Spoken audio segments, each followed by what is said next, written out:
Ha meise na ceol de professionte agus bhfuil lá be mé gimmscha ceol san duine le neo bhfuil be mé bec an chickis coteach neo tíocha sé sa flat clúchneal. San duine am go hús agus cha mé chuna scoil gealaigh an duine an clois an cíise bhain ag an am tógras agus cha mé nuair sin gúart scoil nach bhá gealaigh ach bheit déanú gealaigh mar chuspeth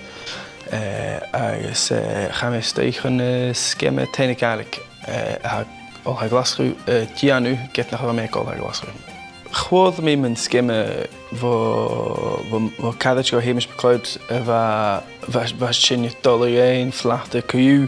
choir cadid eile éon Jamie agus bheit gealaigh ag tú acin is fesin spéisi go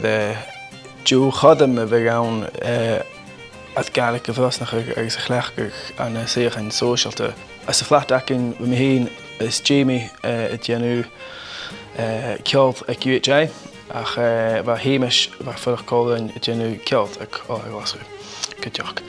Sciime go maith cólach de bheith mé dúil a bheith ann agus bheith me gása cúú skillan caint ach am bhrasnach sé dóid maithan de chuid chealaigh a chleachgach chotrích sa sunnigút an bailna mód. So chádan hacinn sé innealaithe agus am héon héimis bheith sa sciime cólam clúicheann agus bheith an tanga galíadú a commissioner seo ein bhain altaid Celtic Connections gus ceol úd a chruachach ceol úd gealaigh a chruachach agus thug áin tullaí anú leis a chádan agus a bhí seirse gastíochaach mar chádan chearst ach cuiteach bheith taachtasan agus rud an sóisialta eile ná loib thugáin gealaigh chleachgach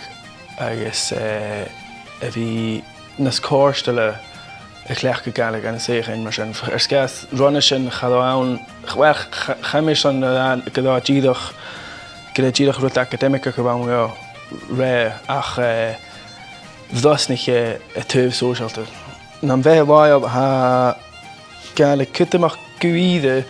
bhí clúchcáil sinne an gealaigh bhfuil ha má ag gan an a thug sin tíadach gus dreach freiceadach a chud áláin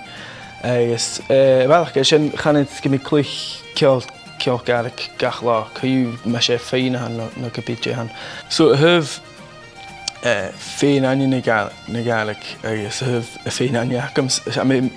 Cáinigh seirsa fearachcin mat gur seirsa an póstar a hanam cúú scas go anna dunéidean ha mé agus chateach mo thucail lena áite nó ádaneach gealaigh mat an berg ach mí fiocchain fearachcin gil seirsa féin aine gealaigh acham anna bhí clúich ceol gealaigh. Sciime taine gealaigh chaine litham dé chaine ar son fachcail spáirsáil, spáirs.